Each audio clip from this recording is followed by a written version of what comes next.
Yet another out-of-touch influencer.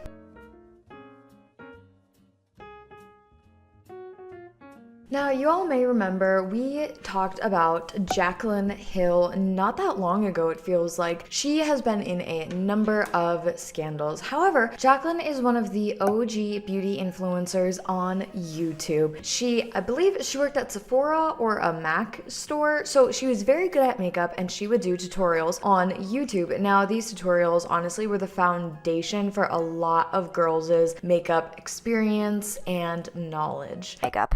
So first thing I am doing is priming my eyes, and then I'm going to be using Makeup Geek eyeshadows today, which are my favorite shadows ever, pretty much. Let's get real. And I'm going to be going in with the two most common shadows I use all the time, which is Peach Smoothie and this is the MAC Pro NW20 pencil that I am using. And then I'm going to begin my contouring process. So today I am using MAC Shade Stir. This is a sculpting powder by MAC, and I'm going to be using the new, now I'm going to highlight using the Morphe M501 brush and Champagne Pop. Champagne Pop works perfect for this look because of the yellow peachy undertones. It really, really complements the eye. I'm actually really bummed that I never was a beauty guru YouTube fan, I guess. Like, it wasn't until after the fact, till like after they had already peaked, that I kind of watched some of their videos. I don't know, but honestly, I do know that a lot of people relied on these videos to learn how to do makeup, which is very cool. And back then, that's what people wanted to know, was how to apply makeup. It was, how do I do this? How do I do that? They wanted to learn something from these videos. Now, just to go over a couple of Jaclyn's scandals that she has had. The one big one was Lipstick Gate. She had her own cosmetics brand and she sent out these lipsticks that had buzz and like hard beads in them, and people overall were just like, what is this? Then she tried saying that the fuzz in some of the lipsticks was because of the factory workers were wearing these like white fabric gloves. However, a lot of people had debunked that, so they were like, girl, why are you lying? Anyways, then she started a brand called Cozy, but it was spelled like Koze. However, that brand already existed and they ended up having to shut down because Jaclyn had like taken the name over and they essentially just went out of business. So those are just a couple of things that I know Jaclyn Hill has been involved with, and so hearing her come up in another controversy really is just not that surprising. Now, the video that set all of this in motion is one where she's just talking to the camera. She's wearing a Park sweatshirt. Those sweatshirts retail for I think like $135, so they're not cheap. And she has a full face of makeup on, and she is basically saying how bummed she is that she's not getting the views and engagement that she used to get. I want to talk about something that I feel like maybe is a little controversial, maybe not, but I feel like no one really talks about it on social media. At least I don't see this conversation being had, but I think about this every day. And this is coming from like an old school beauty content creator. I started on YouTube 14 years ago. Like, that is insane. I have been here for every single era, consistently uploading, downloading every new platform, like watch the birth of TikTok, you know, like I remember when Instagram became a thing. I was already on YouTube when Instagram became a thing, and I downloaded Instagram, and like it was like this new app and we were posting the square photos. Like, I've been here for all of it. And I feel like we're in such a weird place on social media as content creators where I am like fighting. I feel like I am like trying to run through mud to connect with my followers at this point. I feel like there are so many bots, and I feel like these apps are now controlling who views my videos, and I feel like I get punished and penalized for not showing up and creating all the time. In the sense of, I took off, like I didn't post a TikTok, I think for like a week and a half, 2 weeks, maybe. Like, sorry, shit, life happens. I've been doing this for 14 years. Maybe I'm a little burnt out, God forbid. But then I come back to TikTok and it's like I'm put in like this TikTok jail where my views are complete shit.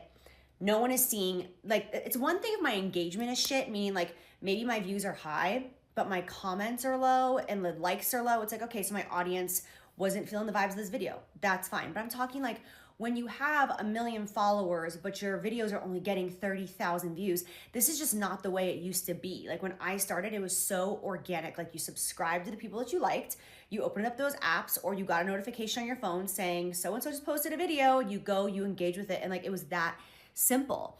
Now it's like, I put videos out there and sometimes I just feel like I'm talking to myself. I'm like, where is my audience? And it's just, I feel like my audience is really on Instagram stories. Like my girls are there for me on Instagram stories. Like I really know who I'm talking to over there, but I miss the days of knowing who I'm posting my content for. And I'm just like, how do like these new creators grow at this point? Like, do the new creators out there, do you guys feel like you're connecting with an audience, or do you just feel like you're kind of throwing your videos out into cyberspace and like hoping that it's gonna stick? Like, I don't know. And like my comments, like I'll post a video and within 10 seconds, I'll get like 15 comments and they're all slightly the same. And I'm like, okay, so like these are like bot comments, like these aren't really my followers.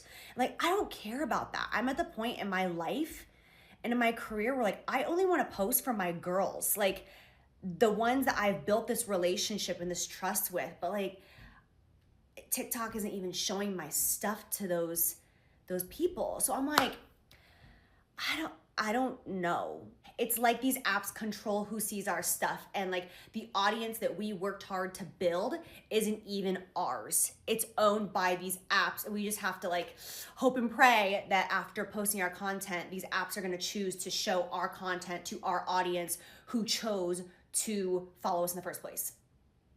I'm just so confused, and I don't see a lot of people having this conversation. This will probably put me in TikTok jail for like the next 6 months. So if you see me, hi, I love you and I miss you, and that's it. And there was a lot of discourse in the comments. People are saying we're tired of watching influencers rub their wealth in our faces. I'm sick of the buy mentality. Teach me something, educate me. That is what I want. She's also replied to a few comments too, saying, personally, I feel like you guys live in a dystopia. I am wondering how I'm going to financially recover from trying to give my kids a Christmas. Meanwhile, you guys are moving to LA and buying handbags that are more than my mortgage. So I scroll past it now. She replied saying, moving to LA and buying handbags proves that you see what you want to, because I also do giveaways all the time, link extremely affordable items, dupes, etc.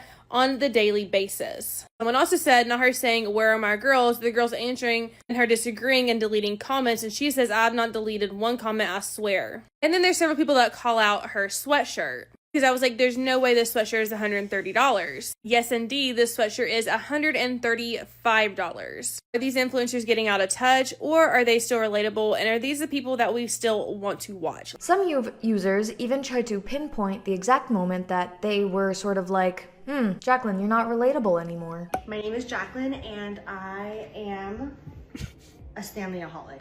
I fear I blacked out. Let's do a shoe haul. We are finally going to clean out my sneaker collection. Like, I'm done. I'm back, you guys. I'm standing in front of my beverage fridge, so you know what time it is. We've got to restock this entire thing. Yes, I'm in my pajamas. Once again, I have no makeup on. On a real note, I just feel like so much heavy stuff is going on behind the cameras in my life. This right here is supposed to be like my daily / weekly makeup. This is not my whole makeup collection. Try caviar on McDonald's chicken nuggets. I saw Avery do this. I mean, truly, this is the kind of gluttony that we see in the Bible. You ask your followers why you're not connecting with them anymore, why that you as someone who has millions of followers can't reach 30K views on a video. It's because District 12 is tired of watching District 1 spend their entire year's salary in one day and then hop on the internet and complain about it, stating, oh, well, you know what, I have too much stuff and I never use it, and oh, woe is me, such a burden. Anyways, let me package up some of my secondhand goods and send it out to you District 12 members. I mean, your whole entire content is about pushing hyper-consumption to people who can't even afford to feed themselves. No one is watching this stuff anymore. It might have worked, 10 years ago when you first started, but we've gotten into the day and age where absolutely anyone can become an influencer. Anyone can pick up their phone and start creating content. And people are now gravitating towards normal folk who represent their everyday life. And that's just not you. You're out of touch. My name is Mercedes Chandler. Hope this helps. Give me a follow. You won't see my face again. Thank you. Goodbye. And a lot of people have made the argument that, like, girl, we used to watch you because you would teach us things. You don't anymore. It's just you showing off your lavish lifestyle. I'm 30 years old, and I specifically remember watching Jaclyn Hill and all those OG influencers on YouTube back then when they were truly like teaching us how to do makeup. But I think the point I'm trying to make here is that the unfortunate part of getting like super famous on social media is that inevitably you do kind of become not relatable like at all. Because now I'll watch her videos, and I think I watched a video of hers where like she did like a closet tour. She was like cleaning out her closet, and my jaw dropped at like how many pairs of jeans she had, how many handbags she had. Don't get me wrong, like I have, you know, quite a bit of shoes. I have like a Louis Vuitton bag up there. Like, you know, I have a job. If I want to treat myself here and there, I will. But like, my jaw dropped when I saw how big her fucking closet was and all the clothes she had. I was like, who needs all that? Like, I literally ended up scrolling past the video because I was like, that is not normal. And that's not to say like she can't do that. She absolutely can. But like, I don't know, for me personally, like watching that, I'm like, I just can't relate to you anymore. And I think when people start to get super famous, their authenticity and just being relatable, it just naturally kind of goes away. And now, of course, Jaclyn has made a response video, and I do kind of understand where she's coming from. However, I do fear, though, that she has just gotten to a point where she really genuinely is no longer relatable.